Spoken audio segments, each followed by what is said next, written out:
Welcome back to Virginia. This morning we're live here on CBS 6. Breaking up is sometimes hard to do, as Neil Sedaka once said, but in some incidences, yeah, I said that right, it may be necessary. And you can also apply that same thinking to a job. Joining us live by Zoom this morning is Dan Mason, a nationally recognized career and life transition coach who reveals the 3 signs that it may be time for you to break up with your job. Hi, Dan.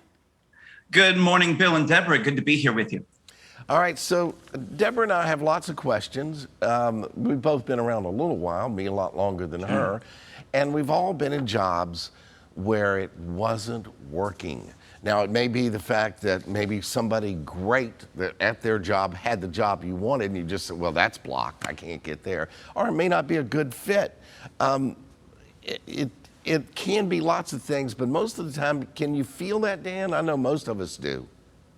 Yeah, look, we've seen the data for well over 10 years from Gallup that says 2 in 3 employees are disengaged at their work.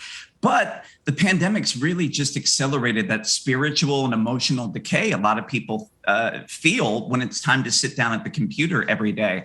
And as we've said, breaking up with a job isn't that unlike breaking up with a toxic relationship. First place we want to look is the job causing you pain? What is your stress to joy ratio? Knowing that stress is part of work and some stress can be helpful. There is good stress, the butterflies in your stomach that you get before a big presentation or when you're closing a big deal, that can help you be more effective at your job. But when the stress becomes chronic, it shows up as anxiety and overwhelm.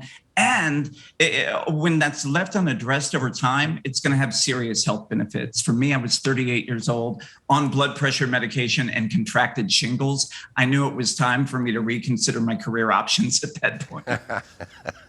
Yeah, you were getting some clear signals. I'm not hearing Dan at all, but I do have a question. You know, some days we're just not having a great day, and I'm not feeling super passionate. How do I know the difference between having a bad day and maybe this isn't working? Yeah, we've all hit that point where you're having an emotional affair on your employer, like when you're sitting at the desk and you're fantasizing about other jobs. But a good thing to ask yourself is, am I burnt out from the pandemic? Or am I just on the wrong career path? You know, we know right now statistically, and Deborah's probably seen this in her work with mothers, women have been disproportionately affected over the course of the last 18 months, because it's not only the pressure to perform at work, but in many instances, bearing the brunt of the responsibilities at home and with the kids. So if you're just burned out from the sheer amount of responsibility, it's a good time just to ask for some more support. Have a difficult conversation with your partner. Ask your family for some help. However, if the problem is just that you hate the work that you're doing every day, that's a very different sort of conversation. And it's time to step back and reassess, am I in the right career path for this season of my life? So, Dan, all of us have been in a job, love our coworkers, and then you get to a point where the boss asks you to do something that goes against everything in you. And it's like, oh, you want me to do what? No, that's, you know, and you're running that through your head. You're not saying that to the boss, or maybe you do, but that's got to be a big flag.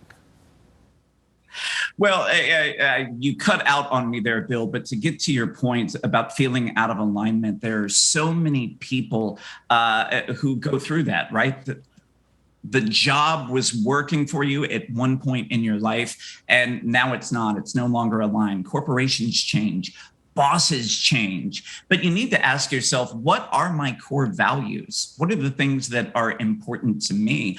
Also, what are the things that made me attractive to this employer in the first place? Because if you're looking at your duties every day and it's no longer aligned, if your responsibilities don't represent your values, if you're not even doing the things that you're great at, it's time to have a serious conversation with your employer.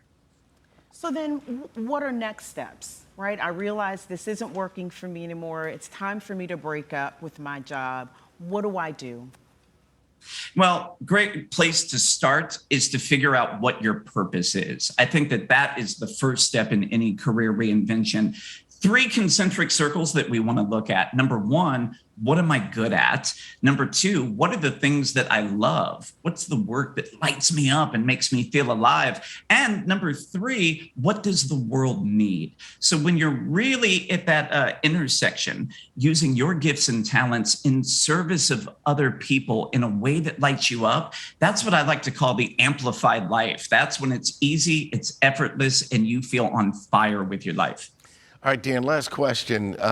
This is all great, but it does take a lot of courage to make that step, whether it's a lateral move or an upward move. I gave someone some advice once, and I said, you know what? Our industry is pretty small. Other people and other companies know about you. You have a good reputation. They're going to treat you with the respect you need, and that helped them get the courage to make that move. Yeah, a lot of people are waiting until they have perfect clarity before they start this self-discovery process of reinvention. And really what you need first is the courage to take the first step, to start to experiment, to explore your other passions. And as you're doing that, and you can do these things while you're still in that soul-sucking 9-to-5 job, but as you start to experiment, the next path will become obvious for you. Always great talking to you, Dan. We really appreciate it. Always a pleasure. Thank you. Folks, for more information on this very important topic or the services that Dan Mason provides, be sure to check out the show, his show website, or ours actually, WTVR.com/VTM. Deborah, I know that we've all had times you are an entrepreneur. So obviously you got to that point at some point and said, no, I can do this better on my own. Yeah, I think we're not in the days where people stay on jobs for 20, 25 years. Yeah. That's just not, my mom did, my grandparents did. That's not what we're doing now. Yeah, and it's interesting that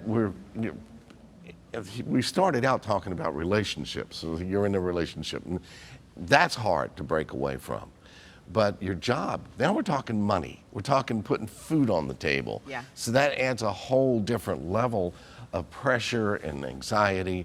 And so talk to people, talk to your friends, talk to other, maybe not your coworkers where you're working, but people you respect in that community, and see if you can figure out a way, because if it's toxic, it's toxic. And if there's no hope that it's going to get better, Yeah. it's time to move. Networking is still real. Yeah, Still works. definitely works. Stay tuned. One of our favorite parts of the show is coming up. We'll enjoy everywhere you are in less than 3 minutes.